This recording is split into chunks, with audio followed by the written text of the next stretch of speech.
Friends, कैसे हैं आप सब लोग। उम्मीद करता हूं कि आप लोग बहुत अच्छे होंगे।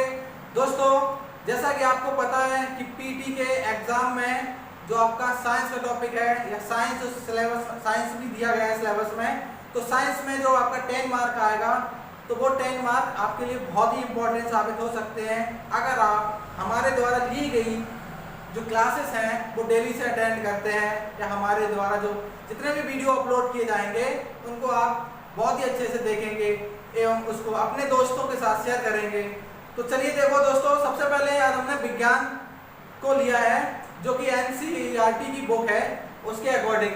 तो देखो एनसीईआरटी में अगर हम बात करते हैं तो सबसे पहले हम जानते हैं कि विज्ञान क्या होता है। दोस्तों, आपको पता है कि विज्ञान क्या होता है। तो विज्ञान यानी कि बी प्लस ज्ञान, दो शब्दों से मिलकर बना होता है। विज्ञान कितने शब्दों से मिलकर बना होता है? तो दोस्तों दो शब्द से यानी कि बी प्लस ज्ञान। बी प्लस ज्ञान का मतलब होता है, इसलिए बी की अगर बात करें तो विशेष, यहाँ क्या हो जाएगा? विशेष। और ज्ञान का मतलब होता है ज्ञान, यानी कि विशेष ज्ञान। क्या होता है? विशेष ज्ञान। यानी विज्ञान का अर्थ होगा यानी कि ऐसा ज्ञान जो हर क्षेत्र में, हर एरिया में हमारे लिए एक विशेष ज्ञान को प्राप्त कराने में मदद करता है, उसको हम लोग विज्ञान कहते हैं। अगर हम इंग्लिश के लैटिन वर्ड, तो इंग्लिश में इसको साइंस के नाम से जाना जाता है। किसके नाम से? साइंस के नाम से जाना जाता है। साइंस जो है ना वो एक लैटिन वर्ड है। कौन सा वर्ड है? लैटिन, जो कि साइंटिया से मिलकर बना होता है। किससे मिलकर बना होता है? साइंटिया। साइंटिया का मतलब होता है, इसका मतलब यहाँ देखो जो लैटिन वर्ड है साइंटिया, साइंटिया का मतलब भी होता है नॉलेज। क्या होता है? नॉलेज। जो कि विज्ञान से हमें हर क्षेत्र में किसी ना किसी पर्पज में कोई ना कोई नॉलेज प्राप्त होता है। ठीक है, तो आई थिंक आप लोग समझ रहे होंगे। तो विज्ञान की अगर हम परिभाषा की बात करें तो देखो मैं आपको नोट करा दे रहा हूं, आप लोग भी इसको नोट कर लें। हाँ, तो अगर देखो दोस्तों, अगर हम इसकी परिभाषा की बात करें तो क्या हो जाएगा? यानी प्रकृति का, यानी कि नेचर का, किसका? नेचर का अध्ययन, यानी कि हम लोग कह सकते हैं प्रकृति का विस्तृत अध्ययन। यानी कि हम लोग जो हमारी नेचर है उसके हम लोग संपूर्ण जो अध्ययन करते हैं, अध्ययन करना ही विज्ञान कहलाता है। यानी प्रकृति का विस्तृत अध्ययन ही विज्ञान कहलाता है। देखिए दोस्तों, आई थिंक आप लोग समझ रहे हो कि विज्ञान क्या होता है। तो देखिए यहाँ पर हम क्या करेंगे, विज्ञान की शाखाओं, यहाँ विज्ञान की कुछ शाखाओं के बारे में बात करते हैं। तो देखो विज्ञान की मूलतः 3 शाखाएं यानी कि 3 शाखाएं होती हैं। तो देखिए शाखाओं के बारे में थोड़ा जान लेते हैं हम लोग, विज्ञान की शाखाएं। हाँ तो फ्रेंड्स, आपको बता दिया विज्ञान की 3 मूल शाखाएं होती हैं। कौन कौन सी? तो देखो सबसे पहले दिया है खगोलीय विज्ञान, यानी कि विज्ञान की वह शाखा जिसमें हम लोग पृथ्वी के ब्रह्मांड, यूनिवर्स, स्टार, प्लैनेट्स ईटीसी इनके बारे में अध्ययन जब करते हैं तो वो आपका खगोलीय विज्ञान के अंतर्गत चला जाएगा। प्रकृति विज्ञान में आपकी हमारे जो नेचर में जो भी चीजें हैं जिसमें हम लोग रहते हैं, लिविंग हो, नॉन लिविंग हो, केमिकल्स है, एलिमेंट्स है, कंपाउंड्स है, इनके बारे में जो हम लोग स्टडी करते हैं तो उसको हम लोग प्रकृति विज्ञान कहते हैं। और थर्ड आपका जो आता है भूगर्भ विज्ञान, यानी कि पृथ्वी की जो आंतरिक जो संरचना है। कौन सी संरचना दोस्तों? आंतरिक संरचना के बारे में जब भी हम लोग डिस्कस करते हैं या स्टडी करते हैं तो उस शाखा को ही हम लोग विज्ञान का कौन सी शाखा कहते हैं? भूगर्भ विज्ञान कहते हैं। तो आशा करता हूँ कि आप लोग समझ गए होंगे। लेकिन यहाँ हमारे जो सिलेबस के अकॉर्डिंग अगर हम बात करें तो एनसीईआरटी में हमें यहाँ पर केवल प्रकृति विज्ञान के बारे में ही डिस्कशन करेंगे या उनको ही स्टडी करेंगे। तो प्रकृति विज्ञान की भी कई शाखाएं होती हैं। प्रकृति विज्ञान को मूलतः 2 भागों में बांटा गया है। वहीं अगर हम बात करें प्रकृति विज्ञान में तो देखो 2 भागों में इसको डिवाइड किया गया है। कौन कौन से 2 भाग हैं इनके बारे में हम लोग चर्चा करते हैं। ठीक है, तो यहाँ देखिए कौन आ रहा है?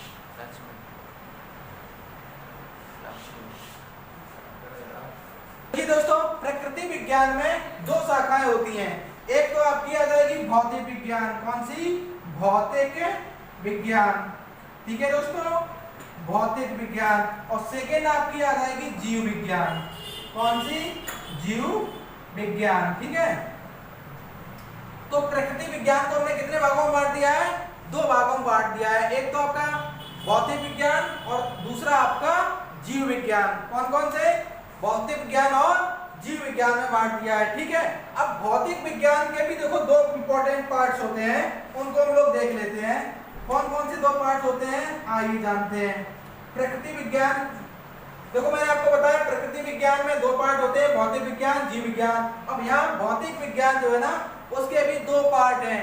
कौन कौन सा, एक तो आपका आ जाएगा भौतिकी, कौन सा, भौतिकी, ठीक है, और दूसरा आपका रसायन विज्ञान, कौन सा, रसायन विज्ञान। ठीक है, आई थिंक आप लोग समझ रहे होंगे।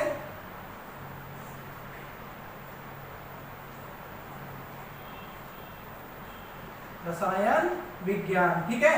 तो भौतिक विज्ञान की कितनी शाखाएं होगी दोस्तों, दो शाखाएं हो गई। एक तो आपका भौतिक विज्ञान हो गया और दूसरा आपका रासायनिक विज्ञान हो गया। वहीं अगर हम जीव विज्ञान की शाखाओं की बात करें तो इसको भी दो भागों में बांटा गया है। कौन कौन से दो पार्ट हैं, आइए जानते हैं। देखो दोस्तों, आपको पता है जीव विज्ञान की दो शाखाएं कौन कौन सी होती हैं। एक होता है आपका जंतु विज्ञान, कौन सा, जंतु विज्ञान, और दूसरा आपका वनस्पति विज्ञान, कौन सा, वनस्पति विज्ञान। ठीक है यार, है ना। तो दो शाखाएं हो गई, कौन कौन सी, यहाँ देखो जीव विज्ञान की दो शाखाएं, जंतु विज्ञान और वनस्पति विज्ञान। एक बार हम ग्राफ को फिर से रिवाइज करते हैं इस चीज को। तो देखिए, सबसे पहले मैंने आपको बताया विज्ञान क्या होता है। तो विज्ञान दो शब्दों से मिलकर बना है। एक तो आपका हो गया बी प्लस ज्ञान, एक विज्ञान दो शब्दों से बी प्लस विज्ञान, यानी कि विकसित ज्ञान, जिसको हम लोग कह सकते हैं विशेष ज्ञान। इसकी अगर हम परिभाषा की बात करते हैं तो परिभाषा क्या हो जाएगी, यानी कि प्रकृति के विस्तृत अध्ययन को ही हम लोग विज्ञान कहते हैं। अब मैंने विज्ञान की कुछ शाखाएं आपको बताई हैं। कौन कौन सी शाखाएं हैं, तो विज्ञान की मुख्यतः तीन प्रमुख शाखाएं होती हैं, खगोलीय विज्ञान, प्रकृति विज्ञान और भूगर्भ विज्ञान। अब देखो मैंने ले लिया है आपका सेकेंड पार्ट, जो प्रकृति विज्ञान का एक पार्ट पोर्शन है, उसको भी दो भागों में मैंने बांट दिया है। कौन कौन सी, एक तो आपका भौतिक विज्ञान और दूसरा आपका जीव विज्ञान। तो देखो दोस्तों, अब भौतिक विज्ञान के भी दो ग्रुप होते हैं या दो शाखाओं में इनको भी बांटा गया है। एक तो आपका भौतिकी, ठीक है, और दूसरा आपका रसायन विज्ञान। ठीक है, वहीं हम जीव विज्ञान की बात करें तो इसको भी दो भागों में बांटा गया है, एक जंतु विज्ञान और आपका एक है वनस्पति विज्ञान। उम्मीद करता हूं कि आप लोग समझ गए होंगे। चलिए आगे बढ़ते हैं।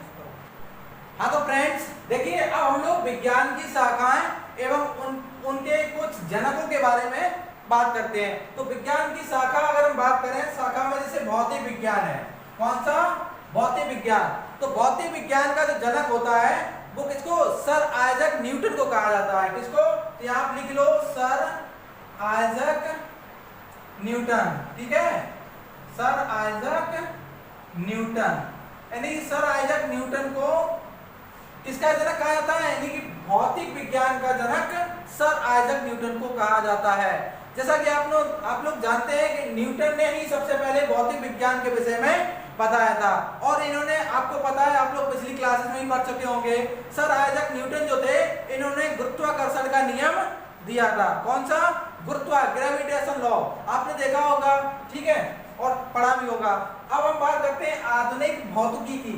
किसकी, आधुनिक भौतिकी के जो जनक थे वो आपके अल्बर्ट आइंस्टाइन थे। कौन से थे, अल्बर्ट आइंस्टाइन। तो याद लिख लो आप अल्बर्ट आइंस्टाइन को। ठीक है, अल्बर्ट आइंस्टाइन थे। कौन थे, अल्बर्ट आइंस्टाइन। ठीक है, याद रखना आप लोग। ठीक है, यहाँ तक आपको समझ में आ गया होगा। वहीं अगर हम रसायन विज्ञान की बात करें, किसकी, रसायन विज्ञान की बात करें, तो इसको देखो लैवोसिए का नाम आप लोग सुना होगा। लैवोसिए जो थे वो रसायन विज्ञान के जनक थे। कौन से, लैवोसिए, यहाँ लिख लो आप लोग लैवोसिए। ठीक है, लैवोसिए को यानी कि रसायन विज्ञान का जनक कहा जाता है। ठीक है, लैवोसिए को। ठीक है, आगे बढ़ते हैं। जीव विज्ञान, बहुत ही आप लोग बहुत पहले से पढ़ चुके होंगे। जीव विज्ञान के जो जनक थे वो आपके अरस्तु थे। कौन से थे, अरस्तु। ठीक है, अरस्तु की अगर बात करें तो इन्हें जीव विज्ञान का जनक कहा जाता है। ठीक है दोस्तों, वहीं अगर हम बात करें खगोल विज्ञान की, किसकी, तो खगोलीय विज्ञान जो था उसके जो सबसे पहले कोपरनिकस ने, कौन ने, कोपरनिकस ने खगोलीय विज्ञान के बारे में बताया था। तो यहाँ लिख लेंगे हम लोग खगोलीय विज्ञान में कोपरनिकस ने। ठीक है, कोपरनिकस। ठीक है, तो खगोलीय विज्ञान के जनक आपके कौन हो गए? कोपरनिकस हो गए। ठीक है, आगे बात करते हैं, अगर हम भूगर्भ विज्ञान की बात करें, किसकी? भूगर्भ, तो जेम्स हटन कौन थे?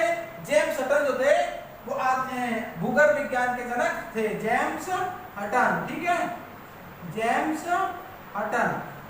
तो ये आपको उम्मीद है कि आप लोग इनको याद कर लेंगे, ये बहुत इंपॉर्टेंट है, आपको एग्जाम में आमतौर पर पूछा जाता है। तो एक बार इसको फिर से देखते हैं। आधुनिक भौतिक विज्ञान के जनक कौन थे? तो सर आइजैक न्यूटन थे। आधुनिक भौतिकी के जनक कौन थे? तो एल्बर्ट आइंस्टाइन थे।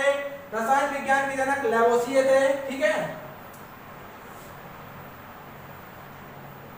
लैवोसिए थे। जीव विज्ञान के जनक अरस्तु थे। खगोल विज्ञान के कोपरनिकस थे और भूगर्भ विज्ञान के जेम्स हटन थे। कौन थे? जेम्स हटन थे। ठीक है, आगे बात करते हैं। हाँ तो दोस्तों, अब देखो भौतिक विज्ञान की हम लोग कुछ प्रमुख शाखाओं के बारे में आज अध्ययन करेंगे। तो देखो भौतिक विज्ञान की प्रमुख शाखाएं हैं, उनमें सबसे पहले आपका आता है ऊष्मागतिकी, जिसको हम लोग इंग्लिश में थर्मोडायनामिक्स बोलते हैं। क्या बोलते हैं? थर्मोडायनामिक्स। देखो ऊष्मागतिकी क्या होता है, इसमें हम लोग ऊष्मा के संचरण एवं उसके प्रभावों का अध्ययन ही ऊष्मागतिकी कहलाता है। ऊष्मा का संचरण, देखो इसकी परिभाषा की अगर बात करें तो देखो दिया गया है ऊष्मा का संचरण। ठीक है, ऊष्मा का संचरण एवं उनके प्रभावों का अध्ययन। ये चीज आप लोग समझ रहे होंगे, अध्ययन यानी कि ऊष्मा का संचरण एवं उनके प्रभावों का अध्ययन ही ऊष्मागतिकी कहलाता है। क्या कहलाता है? ऊष्मागतिकी कहलाता है। ठीक है, ये चीज आप लोग समझ गए होंगे। यानी कि देखो ऊष्मा एक टाइप की क्या होती है? एक टाइप की ऊर्जा होती है। क्या होती है? एक टाइप की एनर्जी होती है। तो यानी कि ऊष्मा का संचरण यानी कि जो फ्लो होता है, जो हमारी एनर्जी है ना वो फ्लो करती है, तो उसके और उससे जो भी इफेक्ट होता है, जो भी प्रभाव पड़ता है, उसकी जो स्टडी हम लोग करते हैं उसको हम लोग क्या कहते हैं? ऊष्मागतिकी यानी कि थर्मोडायनामिक्स कहते हैं। आगे देखो नेक्स्ट इसकी जो दूसरी जो शाखा है भौतिक विज्ञान की, वो सेकेंड, अगर हम लोग इसकी ब्रांच की बात करें या दूसरी शाखा की बात करें तो वो आपकी आती है प्रकाशिकी। क्या बोलती है? इसको हम लोग इंग्लिश में ऑप्टिक्स बोलते हैं। क्या बोलते हैं? ऑप्टिक्स यानी प्रकाशिकी। तो देखो प्रकाशिकी क्या होता है, सबसे पहले इसके बारे में जानेंगे। ठीक है, प्रकाशिकी जिनको हम लोग ऑप्टिक्स बोलते हैं। ठीक है, ये चीज आप लोग समझ लेना। देखो क्या होता है प्रकाशिकी, क्या होता है, इसको हम लोग ऑप्टिक्स बोलते हैं। प्रकाश के उत्पादन, प्रकृति एवं उसके प्रभाव, प्रकाश के उत्पादन, प्रकृति, संचरण एवं उसके प्रभाव ही क्या कहलाते हैं? ऑप्टिक्स कहलाता है, यानी कि प्रकाशिकी कहलाता है। यहाँ देखो हम लोग कुछ नहीं करना है आपको, यहाँ देखो ऊष्मागतिकी यानी थर्मोडायनामिक्स में क्या ऊष्मा का संचरण, उसके प्रभाव को हम लोग ऊष्मागतिकी कहते हैं। और प्रकाशिकी में यहाँ प्रकाश की यानी कि संचरण, उनके प्रभाव, उनका जो अध्ययन होता है वो आपका प्रकाशिकी के अंतर्गत चला जाएगा। चलिए देखो इसकी डेफिनेशन लिख लेते हैं। तो क्या है, यानी कि प्रकाश के संचरण या प्रकाश के संचरण एवं प्रभावों का अध्ययन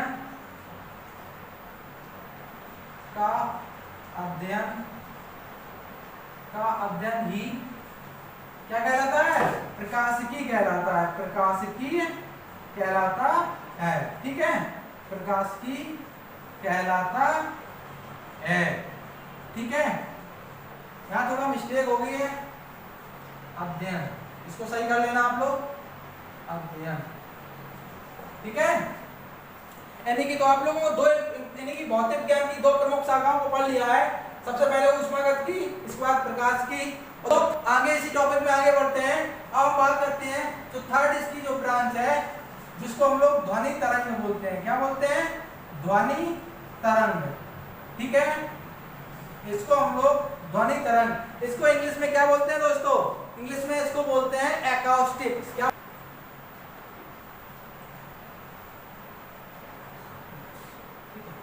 तो ये आपका एकॉस्टिक होता है, यानी कि ध्वनि तरंग। अब देखो ध्वनि तरंग होता क्या है, तो ध्वनियों के संचरण एवं उसके प्रभाव के अध्ययन को ही हम लोग क्या कहेंगे, ध्वनि तरंग कहेंगे। तो देखो सिंपल सी डेफिनेशन है ध्वनि तरंगों के, यहां लिख सकते हैं हम लोग, ध्वनि प्रभाव एवं, एक वर्ड और जोड़ते, एवं संचरण के अध्ययन को ध्वनि तरंग कहते हैं। क्या कहते हैं? ध्वनि तरंग। ठीक है, आप लोग समझ रहे होंगे, ध्वनि तरंग कहते हैं। ठीक है, आई थिंक आप लोग समझ गए होंगे। तो ध्वनि तरंग किसे कहते हैं? इसको एकॉस्टिक इंग्लिश में बोला जाता है, यानी ध्वनि तरंगों के प्रभाव और उसके संचरण के अध्ययन को ही हम लोग क्या कहते हैं, ध्वनि तरंग कहते हैं। अब देखो हम लोग बात करते हैं वैद्युतिकी। क्या? इसके जो फोर्थ जो ब्रांच है या चौथी जो शाखा है उसको हम लोग वैद्युतिकी बोलते हैं। क्या बोलते हैं? वैद्युतिकी। ठीक है, वैद्युतिकी। क्या बोलते हैं? वैद्युतिकी। इसको हम लोग इलेक्ट्रिसिटी भी कहते हैं इंग्लिश में। क्या कहते हैं? इलेक्ट्रिसिटी। तो देखो इसको लिखते हैं इलेक्ट्रिसिटी। ठीक है, इलेक्ट्रिसिटी। ठीक है, इलेक्ट्रिसिटी क्या होता है? देखो सबसे पहले इसको जान लेते हैं इलेक्ट्रिसिटी क्या होता है। तो दिया गया है विद्युत आवेश के उत्पादन एवं संचरण के अध्ययन को ही क्या कहते हैं? वैद्युतिकी कहते हैं। क्या कहलाते हैं? वैद्युतिकी कहलाते हैं। यानी कि यहाँ देखो हम लोग लिखेंगे इसकी डेफिनेशन। तो दिया है विद्युत आवेश के उत्पादन, देखो वैद्युत आवेश के उत्पादन, संचरण एवं प्रभाव के